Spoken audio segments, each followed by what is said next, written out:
Phone ഞെക്കുന്ന കുട്ടികൾ നല്ലതാണോ? Phone വിളിക്കട്ടെ, വിളിക്കാൻ വേണ്ടി ആയിട്ടുകൾ ഞെക്കട്ടെ. അതുകൊണ്ട് ആയിട്ടുകൾ നല്ല കുട്ടികളൊന്നും ആവില്ല. അങ്ങനെയാണെങ്കിൽ കഞ്ചാവ് നല്ലോണം വലിക്കുന്നുണ്ട് നിങ്ങളെ മക്കൾ നല്ല കുട്ടിയാണോ? നല്ലോണം വലിക്കുന്നുണ്ടപ്പ 0-0 പോലെ വിടുന്നുണ്ട് പോകാന്ന് പറഞ്ഞാൽ നിങ്ങളെ മക്കൾ നല്ല കുട്ടികളാവോ? അതൊന്നുമില്ല. ഈ മൊബൈൽ ഫോണിന്റെ അപകടം മനസ്സിലാക്കിക്കൊണ്ട് മൊബൈൽ ഫോൺ ഉപയോഗിക്കുന്ന ഒരു കുട്ടിയാണ് നല്ല കുട്ടി. ഇനി നിങ്ങളെ കുട്ടി നല്ല കുട്ടിയാണോ ഞാൻ കാണിച്ചു തരാം. നിങ്ങൾ ഇന്ന് വീട്ടിൽ പോയിട്ട് കസേലയും വന്ന് ഉരുണ്ട് താഴെ വീണം, ഒന്ന് വീണോക്ക്. അങ്ങനെ വീഴുന്ന കാണുമ്പോൾ എല്ലാവരോടും ഒന്ന് ചിരിച്ചു, അത് സത്യമാണ്. അങ്ങനെ ചിരിച്ചതിന് ശേഷം എൻ്റെ ഉപ്പാപ്പാ എൻ്റെ ഉമ്മാമ എന്ന് പറഞ്ഞിട്ട് കുട്ടി ഒന്ന് നിലവിളിക്കുന്നുണ്ടെങ്കിൽ, ഒന്ന് കൂക്കിയിടുന്നുണ്ടെങ്കിൽ നിങ്ങളെ മക്കൾ തങ്കപ്പെട്ട കുട്ടിയാണ്, നല്ല മനുഷ്യ കുട്ടിയാണത്.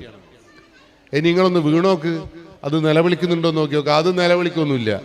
ഓടി വന്നിട്ട് ഫോൺ എടുത്തിട്ട് വീണ ഉമ്മയും ഞാനും ഒറ്റ ഫോട്ടാ എന്നിട്ട് സ്റ്റാറ്റസ് അങ്ങ് ഇട്ടേക്കും. എന്നിട്ട് പറയും കിട്ടിയടാ ഒരു ലൈക്ക്, എന്തൊരു ലൈക്കാന്ന് പറയും. ഇനി ബാപ്പക്ക് തലവേദന എന്ന് പറയുമ്പോൾ എക്സോയിൽ എടുക്കുവാൻ ഓടുന്നുണ്ട് നിങ്ങളെ മക്കളെങ്കിൽ നിങ്ങൾ ഉറപ്പിച്ചോ, നിങ്ങളെ മക്കൾ തങ്കപ്പെട്ട മക്കളാണ്. അതിന് നിങ്ങളെ മക്കൾ നന്നാവണമെങ്കിൽ ഈ മൊബൈൽ ഫോണിനെ ഒരു ഭീകര ജീവിയായി കാണണമെങ്കിൽ നിങ്ങൾ മക്കളെ സ്നേഹിക്കണം. മക്കളെ കുറ്റം പറഞ്ഞൊന്നും കാര്യമില്ല. അതിന് നിങ്ങൾ കുടുംബത്തിൽ ജീവിക്കണം.